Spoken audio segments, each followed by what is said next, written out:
नमस्कार दोस्तों, मैं शिवानी आपका हमारे चैनल शिवानी को सुना में हार्दिक अभिनंदन करती हूँ। आज मैं आपको जून मास में पड़ने वाली वट पूर्णिमा वट सावित्री व्रत के शुभ मुहूर्त, महत्व, पूजा विधि व कथा के बारे में बताऊंगी। तो चलिए दोस्तों, वीडियो को स्टार्ट करते हैं। भारत देश में 2 तरह के कैलेंडर होते हैं। इन्हीं के हिसाब से 30 त्यौहार मनाए जाते हैं। अमानता व पूर्णिमानता ये 2 मुख्य कैलेंडर हैं जिसे देशवासी फॉलो करते हैं। वैसे तो दोनों कैलेंडर एक ही जैसे होते हैं, लेकिन कुछ त्योहारों में तारीख का हेर फेर हो जाता है। वट सावित्री और वट पूर्णिमा के व्रत में भी कुछ ऐसा ही है। अलग अलग कैलेंडर के हिसाब से यह त्यौहार कुछ जगह पर अलग अलग दिन मनाए जाते हैं। तो चलिए दोस्तों, अब हम जानते हैं कि वट सावित्री व्रत क्या है। पूर्णिमानता कैलेंडर के अनुसार वट सावित्री व्रत ज्येष्ठ माह की अमावस्या को मनाया जाता है। पूर्णिमानता कैलेंडर को उत्तरी भारत के प्रदेशों जैसे उत्तर प्रदेश, मध्य प्रदेश, बिहार, पंजाब व हरियाणा आदि में फॉलो किया जाता है। इसलिए यह त्यौहार मुख्य रूप से इन जगहों पर ज्येष्ठ माह की अमावस्या को मनाया जाता है। शादीशुदा महिलाएं अपने पति की भलाई और उनकी लंबी उम्र के लिए इस व्रत को रखती हैं। तो चलिए दोस्तों, अब हम जानते हैं कि वट पूर्णिमा व्रत क्या है। वट पूर्णिमा व्रत सावित्री व्रत के समान ही है, किंतु अमानता कैलेंडर के अनुसार इसे ज्येष्ठ माह की पूर्णिमा को मनाते हैं, जिसे वट पूर्णिमा व्रत भी कहते हैं। अमानता कैलेंडर को महाराष्ट्र, गुजरात व दक्षिण के क्षेत्रों में फॉलो किया जाता है। इसलिए यह त्यौहार इन जगहों पर ज्येष्ठ माह की पूर्णिमा को मनाया जाता है। यहाँ की सभी शादीशुदा महिलाएं इसे उत्तर में मनाए जाने के 15 दिन बाद मनाती हैं। हालांकि व्रत के पीछे की पुरानी कथा दोनों कैलेंडर में एक जैसी ही है। वट सावित्री व्रत व वट पूर्णिमा व्रत 2023 में कब है? तो चलिए दोस्तों, अब हम जानते हैं कि वट सावित्री व्रत व वट पूर्णिमा व्रत 2023 में कब पड़ने वाला है। ज्येष्ठ माह के कृष्ण पक्ष की अमावस्या को वट सावित्री व्रत होता है, जो इस बार 3 जून दिन शुक्रवार को पड़ रहा है। वहीं ज्येष्ठ माह के शुक्ल पक्ष की पूर्णिमा को वट पूर्णिमा व्रत होता है। कहा जाता है इस दिन सावित्री अपनी पति सत्यभामा के प्राण यमराज के यहाँ से वापस ले आई थी। इसी के बाद से उन्हें सती सावित्री कहा जाने लगा। इस त्योहार का महत्व हर विवाहित के जीवन में होता है। पति की सुख समृद्धि व लंबी आयु के लिए ये व्रत रखा जाता है। साथ ही माना जाता है कि इस व्रत से जीवन में आने वाले दुख दूर हो जाते हैं। इससे घर में बच्चों के जीवन में सुख शांति रहती है और उनका विकास होता है। तो चलिए दोस्तों, अब हम जानते हैं कि वट सावित्री व वट पूर्णिमा व्रत का क्या महत्व है। वट का मतलब बरगद का पेड़। यह एक विशाल पेड़ होता है जिसमें जटाएं लटकती रहती हैं। सावित्री देवी का रूप मानी जाती हैं। हिंदू पुराण में बरगद के पेड़ में ब्रह्मा, विष्णु एवं महेश का रहवास माना जाता है।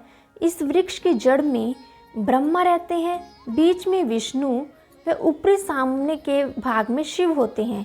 इसलिए इस वृक्ष में बैठकर इसकी पूजा करने से सारी मनोकामनाएं पूरी होती हैं।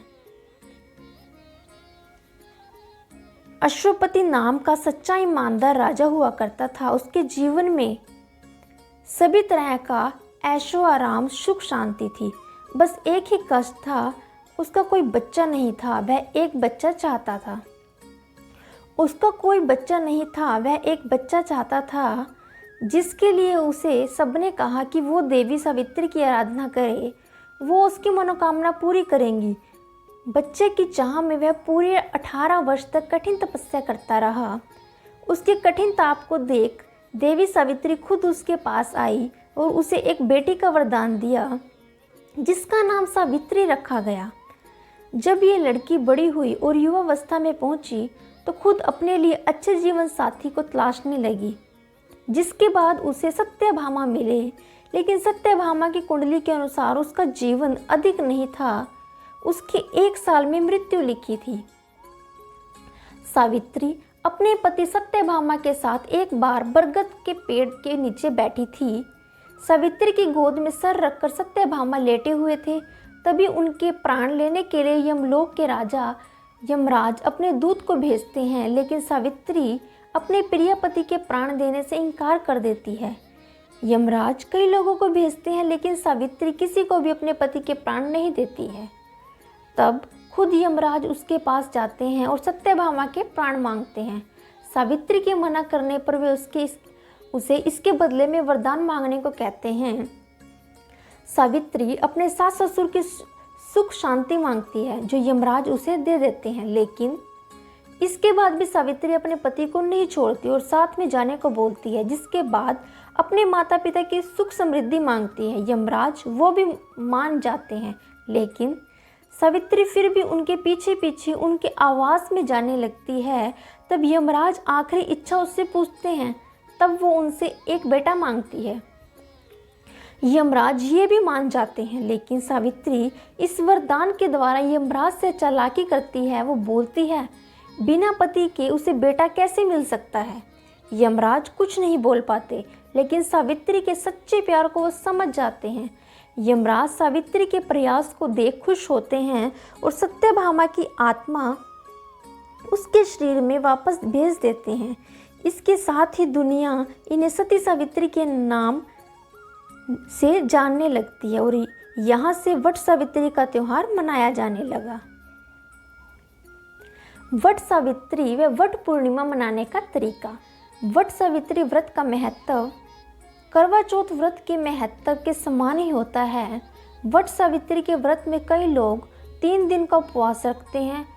3 दिन बिना खाने के रहना मुश्किल है, इसलिए पहले दिन रात को खाना खा लेते हैं और दूसरे दिन फल फूल खा सकते हैं। व तीसरे दिन पूरा दिन का व्रत रहते हैं। रात में पूजा के बाद ये व्रत पूरा होता है। महिलाएं दुल्हन की तरह अपना साज श्रृंगार करती है। तो चलिए दोस्तों, अब हम जानते हैं कि वट सावित्री व वट पूर्णिमा व्रत की पूजा विधि क्या होती है। इस त्योहार में स्त्रियां सावित्री को देवी मानकर पूजा करती हैं। इस पूजा को करने वाली स्त्रियां सबसे पहले पूजा वाले दिन सुबह उठकर स्नान कर शुद्ध हो जाती हैं। इसके बाद नए वस्त्र और आभूषण को धारण करती हैं। सभी स्त्रियां इस दिन के 3 दिन पहले से ही उपवास रखती हैं, लेकिन कई स्त्रियां सावित्री वाले दिन उपवास रखती हैं। वे पूजा के बाद भोजन ग्रहण कर लेती हैं। सभी स्त्रियां इस दिन 3 दिन पहले से ही उपवास रखती हैं, लेकिन कई सिर्फ वट सावित्री वाले दिन उपवास रखती हैं।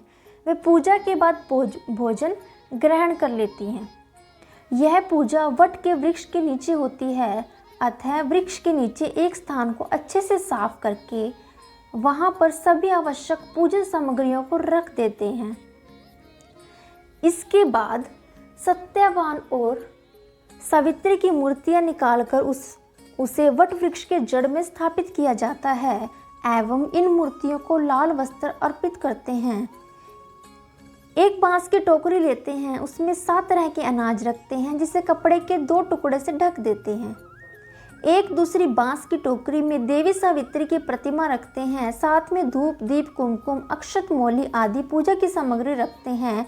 अब वट वृक्ष में जल चढ़ाकर कुमकुम अक्षत चढ़ाते हैं, साथ ही देवी सावित्री की पूजा करते हैं। इसके बाद बांस के बने पंखे से सत्यवान और सावित्री की मूर्ति को हवा करते हैं। स्त्रियां वट वृक्ष के एक पत्ते को अपने बाल में लगा के रखती है। इसके बाद सच्चे मन से प्रार्थना करते हैं। फिर लाल मोली सूत के धागे को लेकर वट वृक्ष के चारों ओर घूमकर बांधते हैं। ऐसा 7 बार करते हैं। इसके बाद किसी पुरोहित अथवा पंडित जी से सत्यवान और सावित्री के व्रत की कथा सुनते हैं। कथा समाप्त हो जाने के बाद कथा कहने वाले पंडित जी को अपने सामर्थ्य के अनुसार दक्षिणा दी जाती है। ये करने के बाद ब्राह्मण व जरूरतमंद को दान करते हैं। चना व गुड़ का प्रसाद सबको दिया जाता है। फिर घर में सभी बड़ों के पैर छूकर स्त्रियां सदा सुहागन रहने का आशीर्वाद लेती हैं। शाम के समय घर में बनी अथवा किसी दुकान से लाई गई मिठाई का सेवन कर अपना व्रत खोलती हैं। तो ये थी वट सावित्री व्रत व वट पूर्णिमा व्रत का महत्व। और उसकी कथा।